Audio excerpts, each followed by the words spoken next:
Good evening, everyone. I'm Ellen Sutter of ESP Presents and ESP Book Chats, where we bring page turners your way. Today, our guest is Master Sergeant Clayton Arline, and his book is titled Grew Up in the Deep South and Saved by Many Angels. This is his book here. But before we bring him in, we have a book that we have as our stable book, and that is, okay, I am sorry, guys. We have a stable book.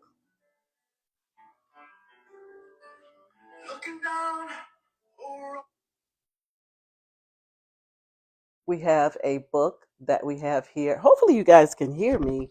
It's Melvina Gray. That is her book. Sometime in the beginning, you guys, please forgive me.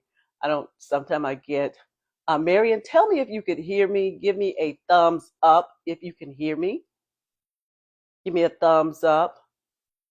Because sometime my beginning, some people say they can't hear it. Can you hear me, Marion? Please give me some hearts or some thumbs up if you can,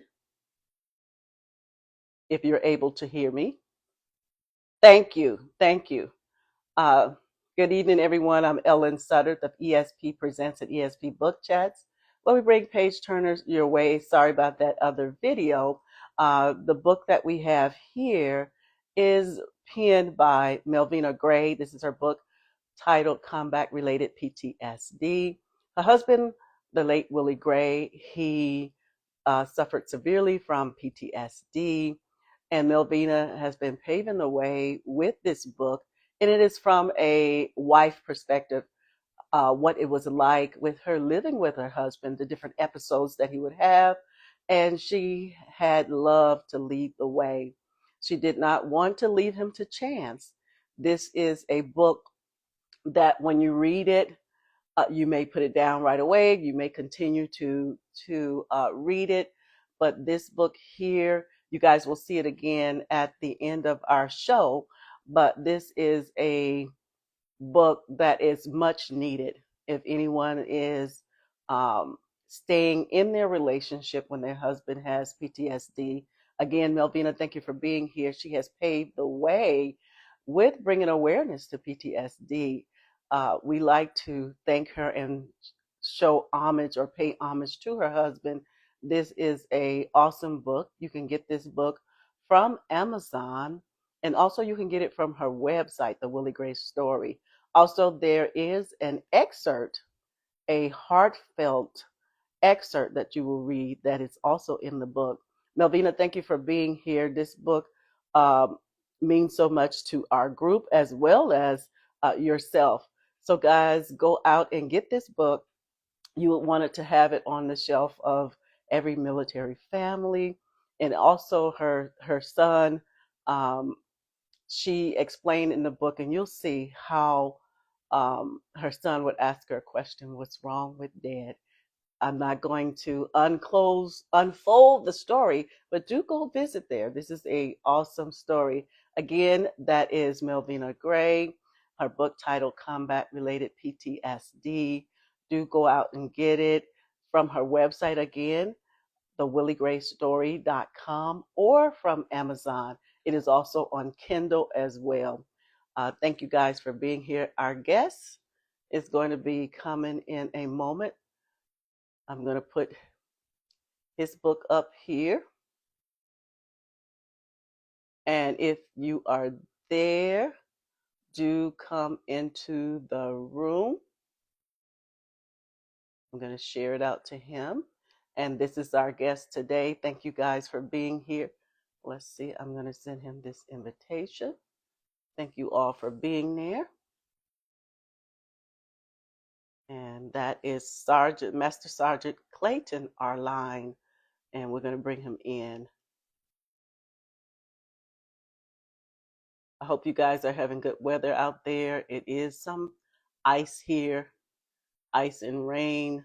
You can't really see the ice, but there's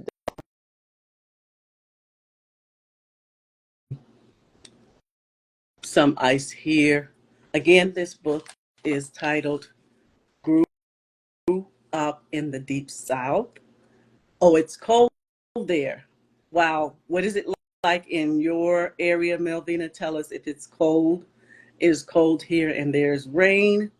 And as I said, his our guest today is Master Sergeant Clayton Arline, and that is his book up there. And he'll be here in a moment. Sit tight, guys. While he's doing that, we have other shows that are going to be coming up. We do have a show that is going to be on the 13th, and that is author um, Marion. She is there. She is going to be coming on the 13th. We're going to do the part 2 of her book, and you guys will see that book in a little later. Let me go ahead and send this out again. Okay, let's do that. See if he can get in. Let's try again.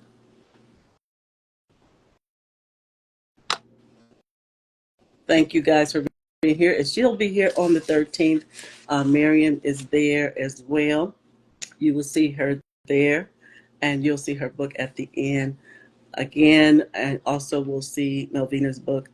Tonight, we're going to have, this is going to be a little bit of a, reading this book, there is some things that will kind of take you back. And uh, in those times of Jim Crow and there's a lot of stuff here. I'm trying not to give the story away. Let's see. I'll wait till that time. But we are certainly happy to have his story. It's a short read and bold prints as stated. And it's a quick read, but there's so much in here that he had endured. You'll see many times where things could have cost him his life, but like he said, he was saved by many angels, many things that happened to him while he was younger in adulthood. If you guys seen that other video, you will see that he was there too. Guys, I got on early. He's coming on at 8 o'clock, and we're in a different time zone. It's 7, just about 7 there. And we, as I said, we will have other shows. Marion coming on the 13th, and we will discuss the second part of her book. If you guys had seen hers, do check out the video and look at that one. And you will see, let me see if I see him. No, you will see the other part, and I know she will be ready, and that is on a Thursday. So on the Thursday, there, the next Thursday the 13th and Thursday the 20th, Marion will be here, and that is an 8 p.m. Eastern Standard Time show. And also Clay, Master Sergeant Clay, he will be back again on the 18th and the 25th. And then on the 27th, we will have William McCrary, and his book is a children's book talking about autism. So you guys will see that there. And I am going to send this out. Hopefully he's able to get it.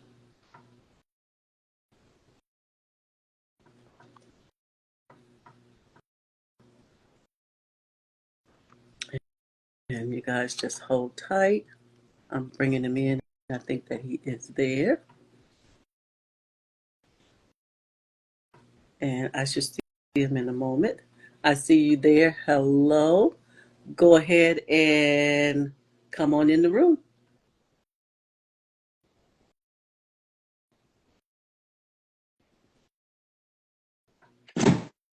There you go. You can flip your camera. All right, let me just turn my camera around to see. Let me turn. Oh, okay. Okay, got you. There you go. Can you see me now, Yellow? Yep, I can see you now. All Hello. right, how you doing? Good to see you here. Same And here, same yeah, here. I did. Is that your book behind you? If it is, you can show it. I did show it up. I'm not sure if that's your book, but I will, yeah, go ahead and show it. And I did read some OMG. We're not going to give the story away, but do tell them, Master Sergeant Clayton, our line, do tell them about yourself and just a little bit how about pending this book. And then we have some questions for you. Oh, okay. Good evening.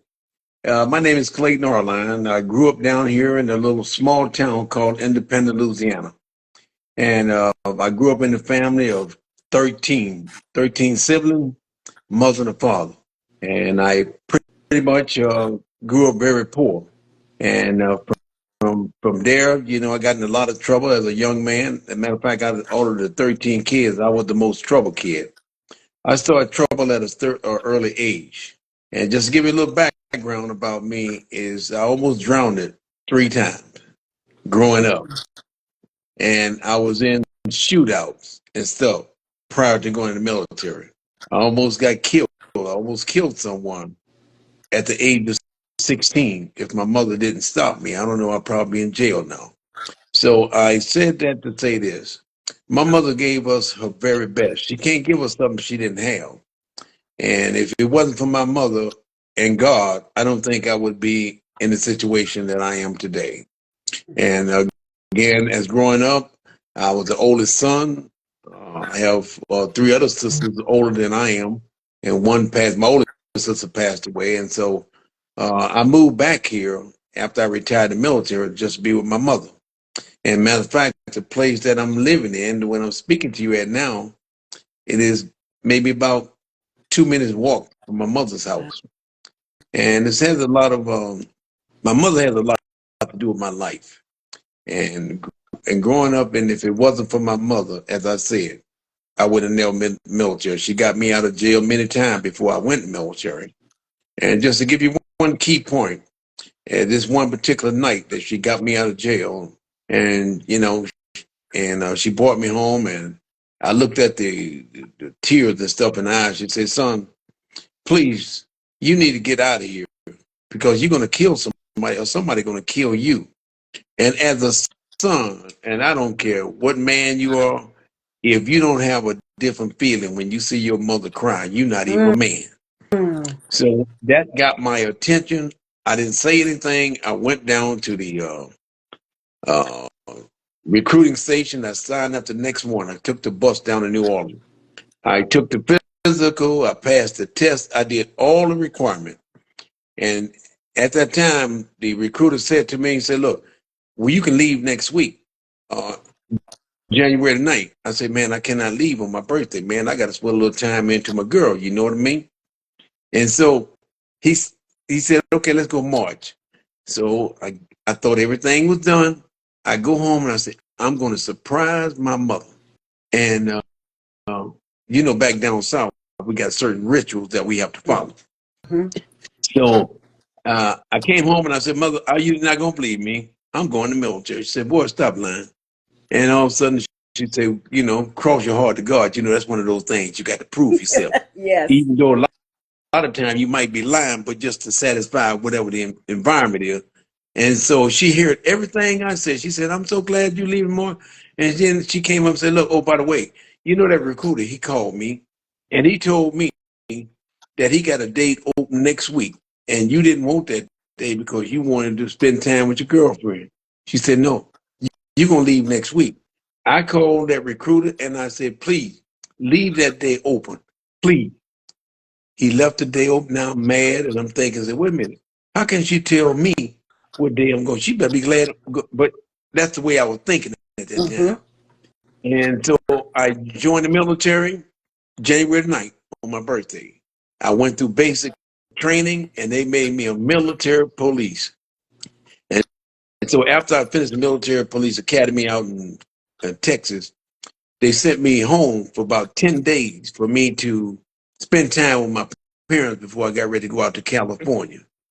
I arrived in New Orleans at 8:30, took the uniform off, went and spoke to my mother and them. My mother said, "Boy, what you doing? What you gonna be doing in the military?" And I said, "I'm a military police." And she said, "Oh my God, they must be really hard up for police. All the trouble you done been in, they making you a cop." And she kept telling me, "Say, don't get in no trouble. I'm really proud of you." What happened? 11 o'clock. I called one of the buddies that I always got in trouble with, and I said, "Meet me across town." And we met across town, and another buddy that I was very close with, he was walking out the bar when we were walking in. And I knew that he wasn't going to see each other because they were seeing the same lady. Long story short, the buddy who I came with, he hit the guy in the head, and the guy turned around and shot at him 6 times. And but he missed him. And so this is the kind of world that I grew up in. Mm-hmm. And that's just one of the incidents. And make a long story short, after these many years, that place that I had a shootout in, I own the place now. It's an event center. So it go to show you that when something is for you, you may not realize it at that time. You're going to get it. And as I said, this little small town Independent is very, very small. As I said, I witnessed my buddy and them before I went to the military in a shootout, got killed right there where I'm at. Mm-hmm. 2 of them I rushed to the hospital. One didn't make it, the other one didn't make it. I was around. That's the kind of world that I grew up in. And I thank God when I can be able to reflect back on my background and thank God for where I am today.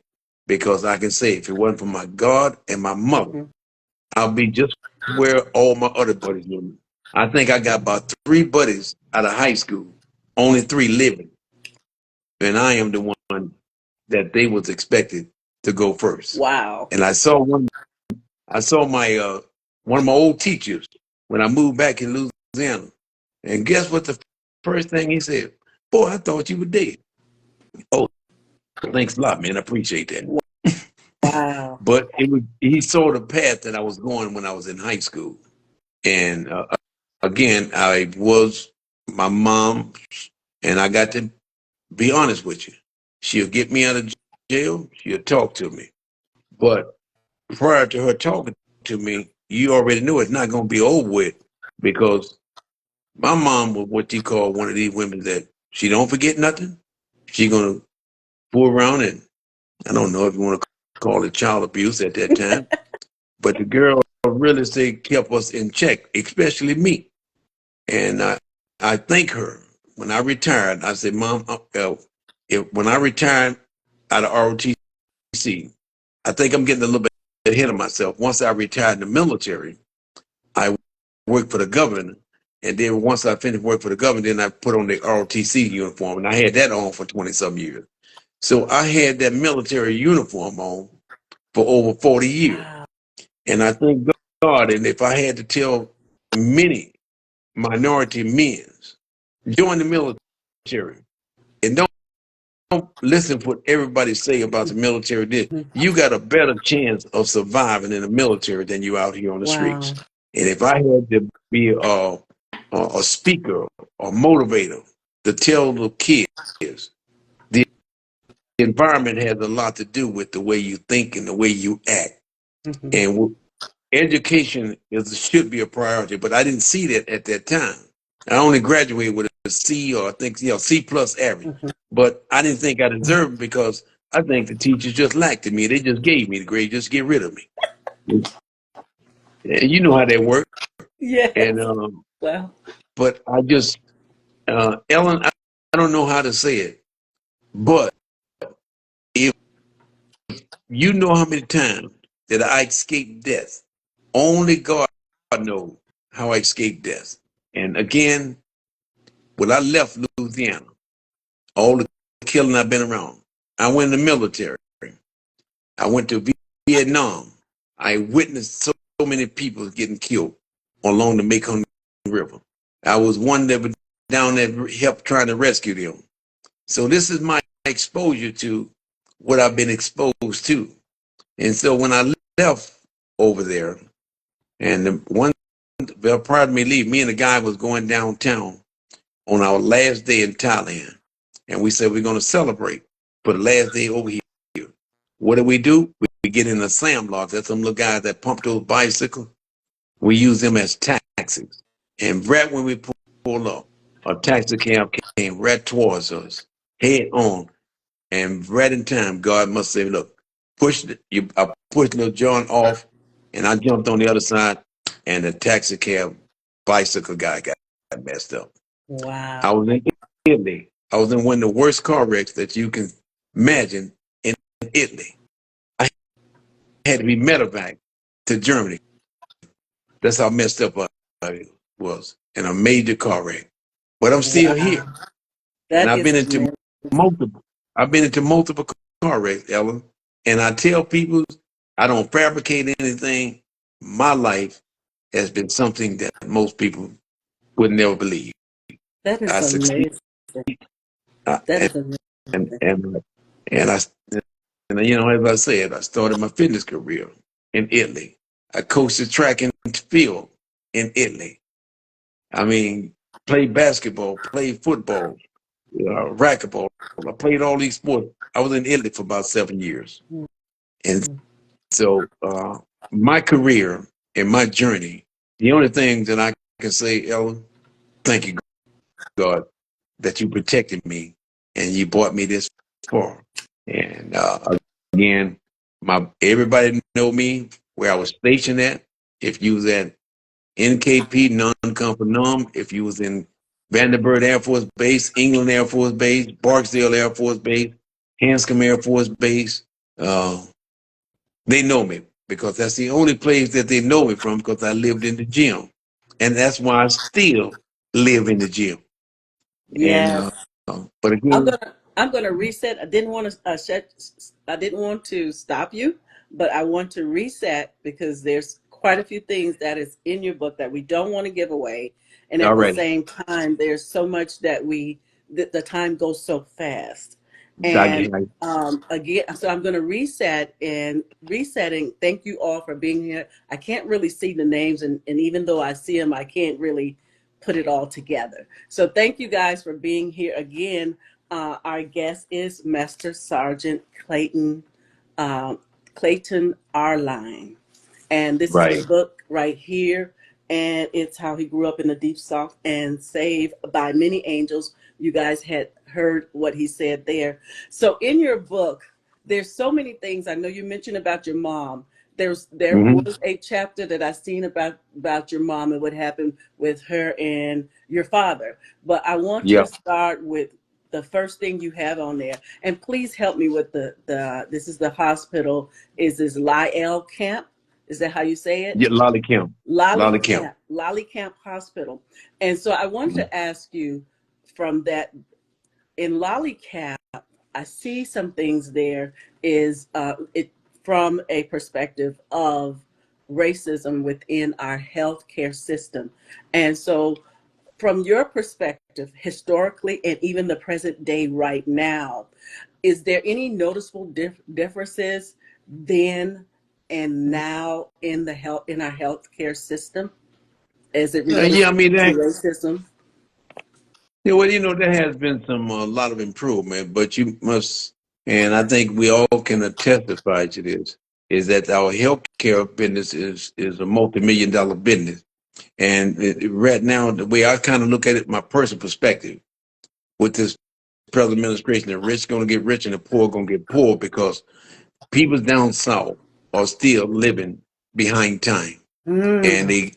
but the problem is that healthcare, and if you living below your means, and these healthcare things are very important, but these people do not have we didn't have many resources back during that time, but it's still, to me, it is a crisis for many people, especially the minority people that's who's just really trying to live day to day.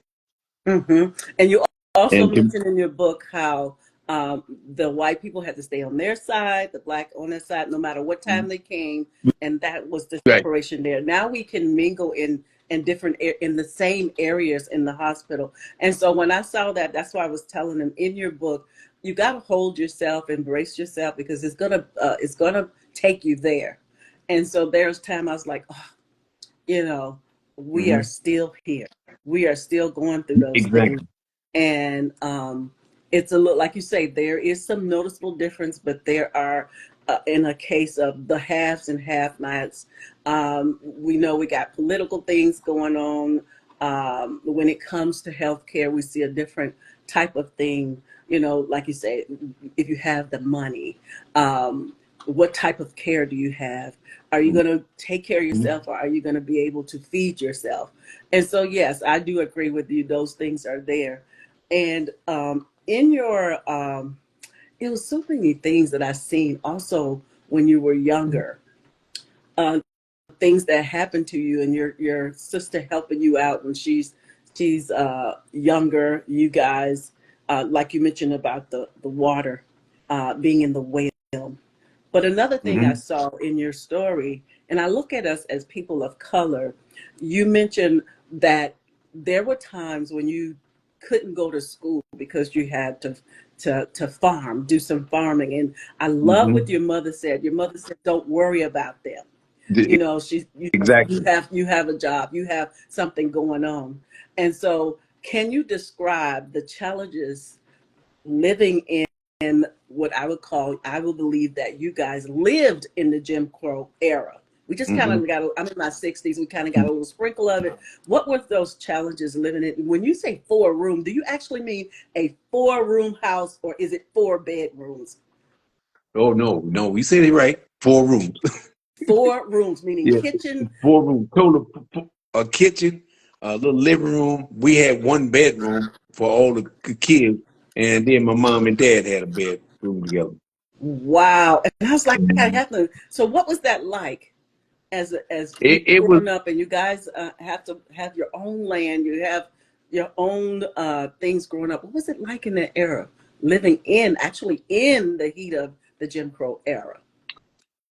well, it was hard. And Ellen, I need when you said something about the way we was programmed to think, is that growing up in a little small town, you got signs say for white only, Hmm. and if you go in there, you know it's something is really going to happen. And then we had all these what they call the Ku Klux Klans. They used to burn crosses in the middle of roads and try to. That's the form of intimidation. And when I say racism is still real down here south, it may not be as much noticeable, but you can still feel the same thing that I felt back during that time. Is that growing up, when you see that as young people, you're not allowed to go to this place, not allowed to go to that place. You got saying say for white only. You got all these guys walking around here. They still ride around with shotguns and form of intimidation. But now things have changed. You no longer can intimidate people with your tactic.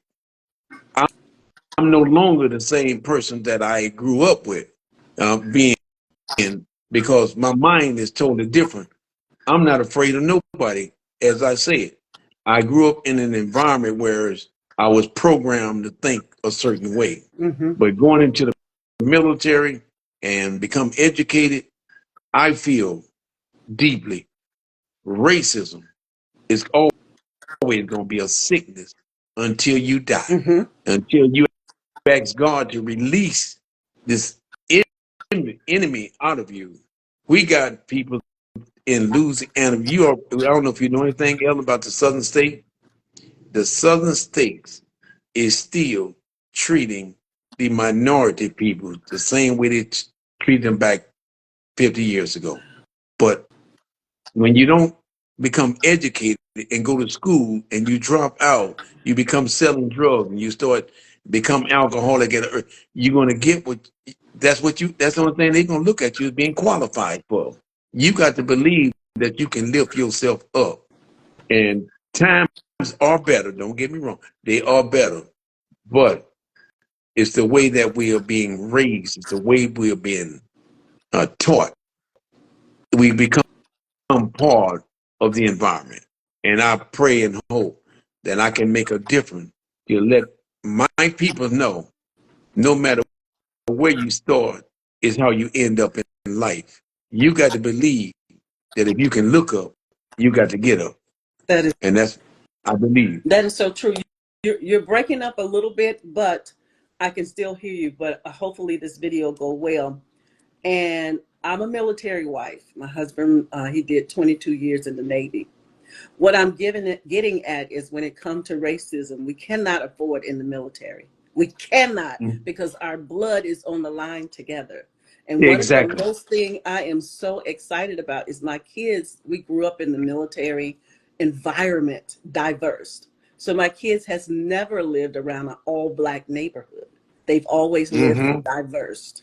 And so Mm-hmm. that's one of the things that they, it's nothing for them to be around minorities or any other color. It's nothing. In fact, and you and I know too, being in the military, when you guys deploy, let's say me as a Navy wife, and then somebody as a Navy wife, they might be white, they might be whatever. When our husbands go away, guess what? We become one blood. Yeah, absolutely. One That's blood. Color don't matter. We put our kids together. We eat mm-hmm. together. We make sure that we are okay. That's why I say we cannot afford that in the military at all. And when you told me that you was in the military, you traveled all over the place, and just like I say, if we can take that same military tactic and bring people together and unite as one, just like I say, the military is a very strong organization. And when these wives and stuff get together and how they interact with each other on the base, it is better than this outside world, Yes, because it you get to is. know different race, religion, sex, and national origin. Mm-hmm. Mm-hmm. And I salute you that you are sharing that wonderful thought, is that you didn't see what you saw on the outside once you got in the military. We did not. Although I grew up in the neighborhood, I'm from Chicago in the suburb area. My dad is from Florence, but raised in Jackson, Mississippi. And so I can't do the South. So I'm a Northerner. So with us being up there, Right. even from him coming from Mississippi, right? Mm-hmm. My daddy never taught us racism. He never taught us that somebody is better or less. He had us Mm-hmm. to love everybody, no matter what color. He was a universal man. Coming from the South, now that I think of that, he wasn't like Right. that. Mm-hmm.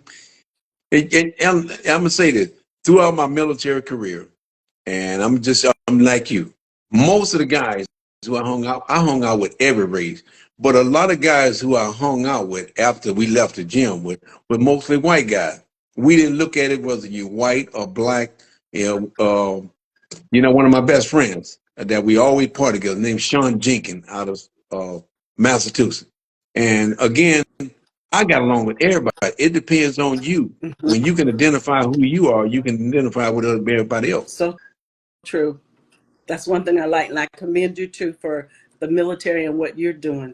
And I want to talk about, let's see, no, our time is still good. We got an hour. Our time is still good. You talked about your mother in the book, so I'm going to go back a little bit more. And I don't want us to give it away, but your mom is super strong, and what she went through with your dad. And then you mentioned how you guys were kids. I'm thinking as a reader, I'm like, it's 13 of y'all, take them down. But then I get to see the love that you have for your father, regardless of what he was going through. You know, you saw him still as a father, but then you saw what was happening to your mom, but you wanted to do something, but you knew you had to stay in the child's place. What was that like? Exactly. What was that like viewing your dad at a young age? And then I must go ahead. I apologize. Yeah, at a young age, what was that viewing him like? What was that like for you to see that, and then you grow up in a home like that? Well, it was hard on me, being the oldest son. And I can honestly say, I can't even remember one time that my dad even put his hands on my mother was the disciplinarian. And he was always, he liked, have fun, drink. But he was kind of more laid back. But it's one thing about it, he showed his kids a lot of love. Even though what his condition was, drinking a lot. but he made sure that he let us know that I am your dad, no matter what, my circumstance or my situation. And my mom, I got to say this, she was the type of person, she was the jury, the judge, and the sentence person. Other word, what do what I say, not as I do. I mean, I've learned a lot from her because Ellen, I believe that she was only giving us what she had Mm-hmm. because we understand how she grew up, and so it becomes a generational type of thing. And so I looked at my mother, and I think Ellen, when I moved back down here, I hate to say it, and I'm going to say it, man, I spent more time down with my mother when I found out that she was in hospice. She didn't want to go to the hospital. She wanted to stay at her house. I stayed with my mother until her last breath. And you know, as a man, to see your mother pass away, and the woman that done everything for you, it was hard. And that's the reason why I'm in Louisiana now, is because of my mother. Mm-hmm. But she passed away, and still, everybody, they see me, boy, you look just like your mother. But I say that's a good thing Mm-hmm. because my mother was very known. All the different races knew around this little small town. And she was a protector of all of her kids. And I must say that.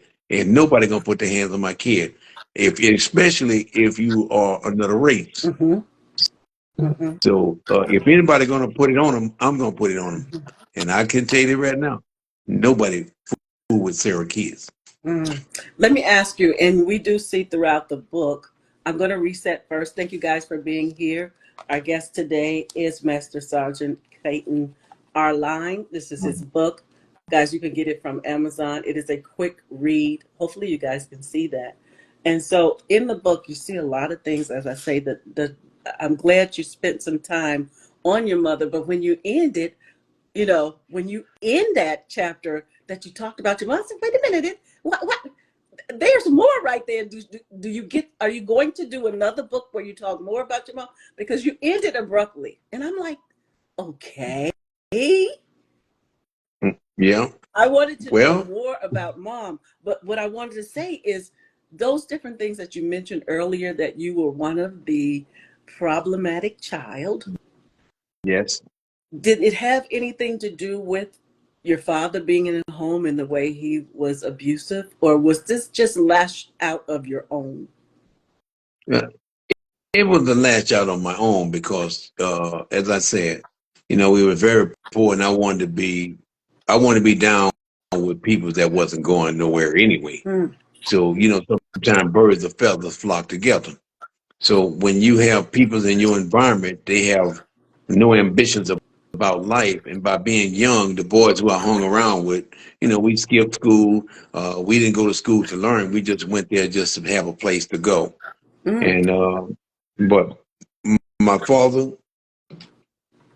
I got to say it, he was in the military also. He was just laid back. And my mother, and I would say sometimes tough love is good love. Mm. And if for you just said it about my mother, it touches me in a way where that, man, if it wasn't for God and your mother, where would you be at right now? I would be 6 foot under, just like all the mother guys who I hung out with. Not one of them living that I hung out with. Mm. Wow. So uh, there is a reason that I have to praise and bow to my mother every time I think of her. Mm. You think, as I said a moment ago, do you think you'll write more about her because that chapter was so meaty, but Mhm. then you Yes, ended so quickly? Do you think because the way you ended, I'm like, okay, did she? I got you. I, So, I- so well, would you revisit that and see where you left us at? hey, look, it's like this year. I'm glad you're saying that. As we talking, as we speaking, and I want the audience to know, I got a book getting ready to come out again, and, Good. and it's being processed right now. And the name of the book is Risk Factors that is associated with heart disease. So it will be out, within the next 6 months. And so that's going to be another thing that I must have something in there about my mother up until the day that, I things knew there terminated. was more. I knew I said I gotta get it. I gotta get because you left us. You left us right there, and I said there has to be more because it Right, was a right, lot. It was a lot in that chapter, but then it was abrupt. right. I'm Exactly. like, But I was so excited. I was just sitting around. I was going down my basement, and I don't know what it is. God said, you know what? All those trials and things you went through, just write a book. And I started writing that book in my basement at 75 Kingley Street in Springfield, Massachusetts. And I said, man, all this stuff, man, there's a lot of people may want to hear that yeah, because they may have went through similar situations. Just write a book about it. It ain't gonna cost you that much. yeah, yeah. I know So that more. you're Like right. You're right. It is. I need to add my mother a little a bit more in little depth. bit more because the way you praise her, the way she rescued you, many of the times that you spoke to, I know that there's more that would pay homage to your mom because I felt like I knew her and Hmm. all those different things that she went through and all the forgiveness that she gave. I'm like, you know, Yes. and coming Go back, ahead. forgiving and coming back, and Dad, he, be good for a month or two, and then right back to the same thing. And, Right. Hmm. there's just so much that you show us in that mom is so forgiving. I'm like, that's going to take a little bit of time. I'm not saying so much of the Right. forgiveness part, but what she endured is some physical harm and Hmm. regrouping in that. And I just imagine myself, you guys 13 with mom and dad, right? Or is there, the children? And she might have, I don't know, was mom working on the outside, or she took care of the farm and stuff, and that was her livelihood along with dad? Or Yeah, but she did all the cooking, but we pretty much worked in the farm work in the Viola fields because she knew that was the only way that we're going to be able to provide. Because one of these things, my father, he went to work sometime, and then he didn't go to work, but she taught us how to work and become independent. wow, that And is I just need to make sure. I just want to put this in there. yes. Uh, my when you said about my sister, when I was 3 years old, I fell into a well, and my mother had company visiting her. And you know how them people down south, boy, go out there and play. Don't you come back here Mm-hmm. again. Mm-hmm. So I went out. Me and my sister went out and played, and we had a well right in front of the house. And I don't know, somebody must have left the entryway open. But anyway, I fell in the well. I don't know. I can't verify. My sister might have pushed me in there. I don't know. Yeah, you had me Um, cracking up there. I said, did he really say that? yeah, look. But and then again, she went in the house 3 times. She tapped my mother on the leg. Mom, come look at Junior.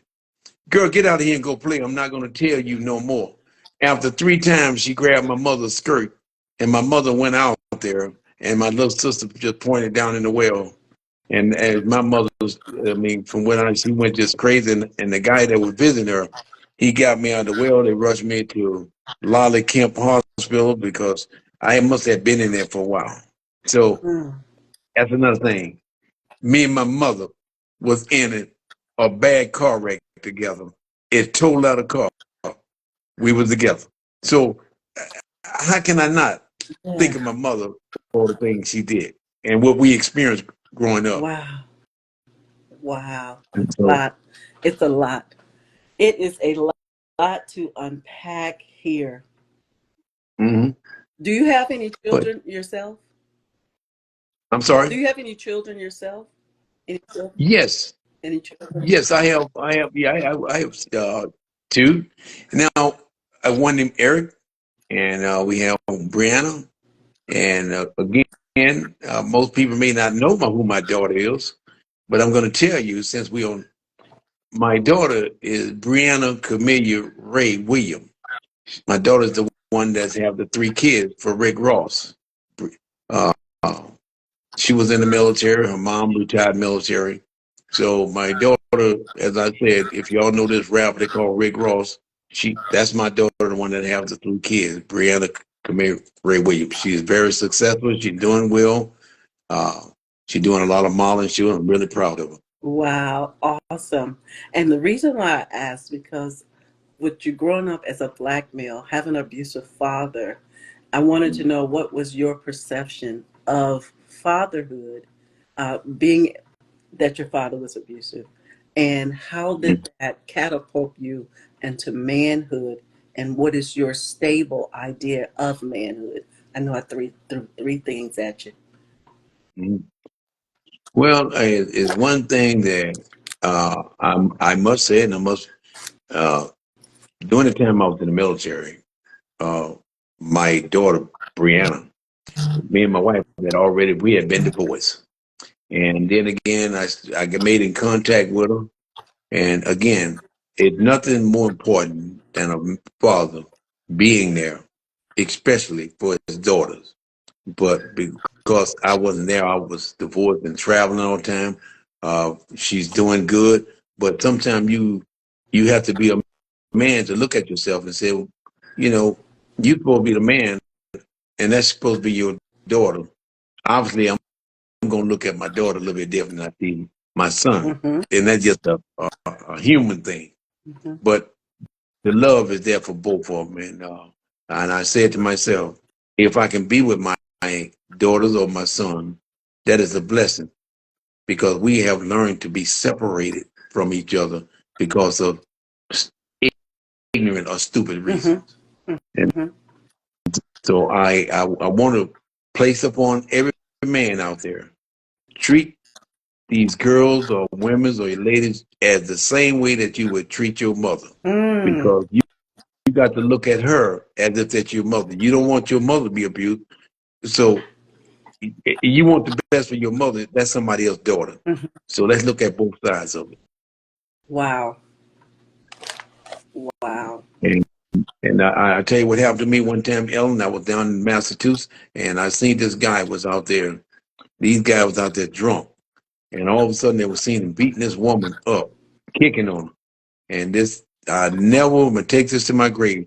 I stopped in the middle of the road. I looked over there, and I see what this man was doing to this woman. I got out of the car.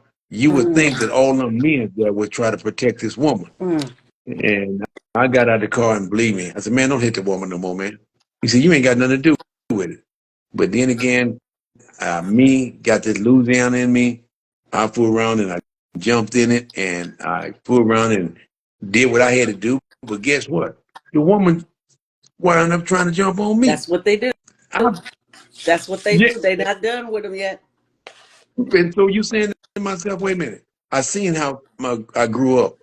I hate to see a man hit a woman. That's just something that's put the animal in Mm-hmm, me, to be quite honest with you. mm-hmm, mm-hmm. Because I grew up around nothing but people that drink alcohol.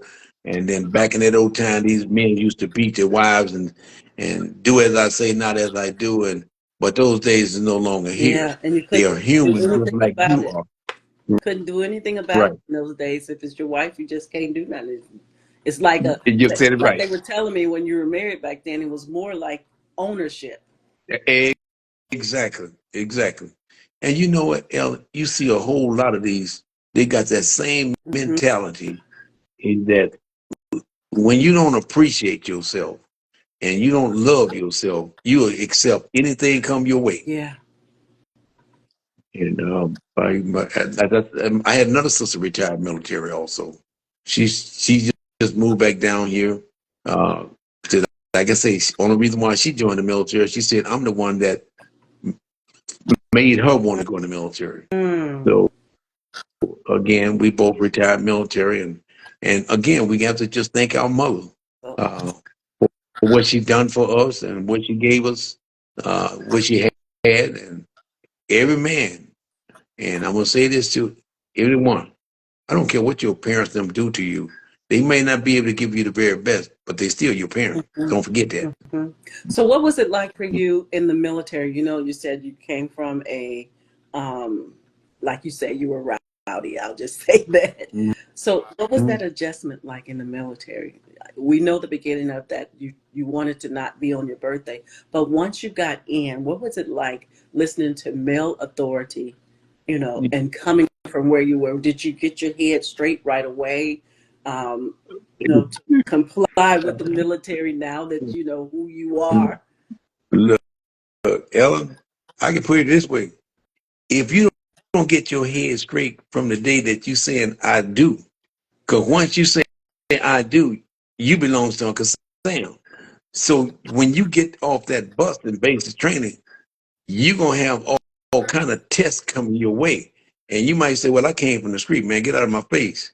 But at the same time, that's a form of discipline, seeing how much you're going to take. And if you can go to basic training, you can handle anything because they're going to test you at the highest level, see just what's going to make you break. And I had to adjust to that. I had no other choice. Just I had to get all this gangster street way out of me, out of Louisiana. And I'm gonna share this, but I shouldn't be sharing it, but I'm gonna share this. Going to the military, they got strict standards. You can't bring that stuff what you used to being out in the streets in the military because there's the price gonna be paid. And I learned the quick way. Leave it back in Louisiana, boy. Don't bring it in the military. Wow. Because, people that has never been in the military, they say, well, why don't they just gather up all the street gangsters and put them in the military and make that an army? Folks say that has never been in there. Well, you know what I'm going to say, Ellen? I got to be very honest with you. From what I'm seeing and what I experience, I think that you out here killing up all these neighbors and all this kind of stuff. There should be not a prison. There should be some type of military boot camp that you can reprogram them the way they think. Because a lot of minority people, we only get what we see and not realize that it is a bigger and a better world out there in the military. I traveled all over. I played sports all over. I wouldn't have never had that opportunity if I stayed back here. And so, again, sometimes we are our own worst enemy by the way we've been programmed to think. Wow. And I just hope that whatever me and you are communicating, and I thank you for your time. This is something that I love sharing because all the guys in the military, they know me, but they don't know a lot about my life. My students at Springfield Putnam High School know more about my life than anyone because I share my mother's life with all of them. They know more about my mother than anyone because I was proud to talk to them about my mother.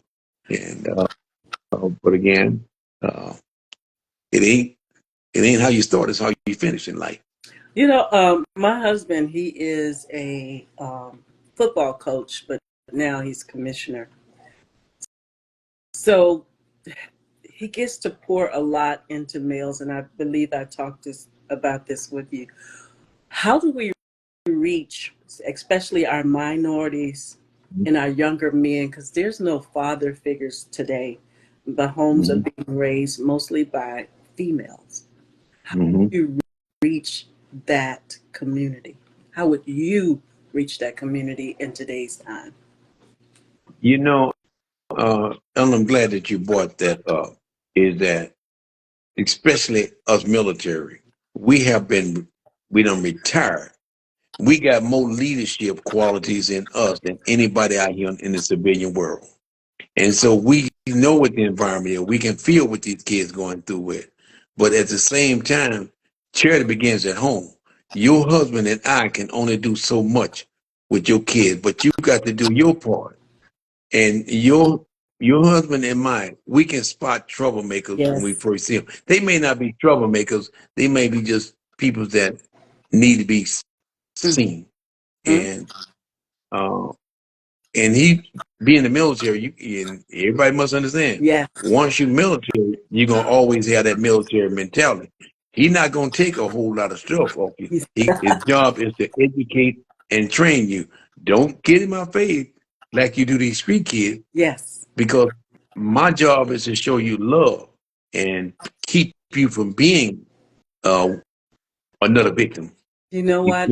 You just brought to my, that is so true. You brought to my attention that, and the parent said this already, and it's already known because we had a banquet. This parent, her son, at first she did not like my husband, and we kind of figured, but quite a few in the beginning of the season don't like him, and so by the end of the season, they generally say, you know what, I didn't like you, but I see that you really cared for the children and you really cared for my child. Thank you. And end up crying and end know, up just talking to him, thank you. And guess what? These kids will call him, hey, my grades is kind of going down. He would talk to them. He'll go by their house, see how they're doing, make sure their grades up. And now this year there's going to be some graduations. We'll be going to their oh graduations. man, And that's what he do. All those, whoever he went, it doesn't matter, how many years ago, he support them still to this day. And so we got quite a few graduations that we're going to go you to. know what? And you know what? That is priceless. I got all my students. And if any of y'all at Putnam High School and Springfield Masters, if you know who I am, you know that Sergeant Arline, no matter what he did, it's about he wants you to be the best. Because it's one thing that I'm going to say: a graduation is very emotional when you see all them kids that Yes. made a difference in their life. And I got Yes. students. One of my students just came by to visit me after 22 years. He was one of my top drill team. He's a state police now. He's I mean, you name it. And then I have another student. Guess what? He's a chief master sergeant Good. in the Air Force. And I told him before he graduates, you'll be a chief within no time. He just sold on chief last week. I have outstanding students that I had under my command. So uh, getting rewarded and making a difference in kids' life is priceless. Mm. We're It's almost to priceless. the end of our time. I want you to do just like what you did to those cameras. Talk to the camera, to those young men, whoever see this around the world, wherever it is. What would you say to that young man who was troubled or probably still troubled like you as a child? Mhm. Say that you had a Okay. moment to give him a lifeline. What would you say to that person?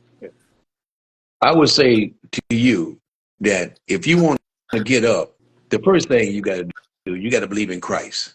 You got to have Christ as a priority in your life. But you must also say sometime that you're going to get knocked down in life, and that's part of life.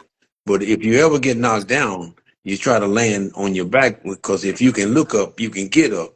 But in the environment, going to program you to make you feel that you can't do this and you can't do that. But you must believe whatever your mind can conceive and believe, you can achieve any goal that you set for yourself.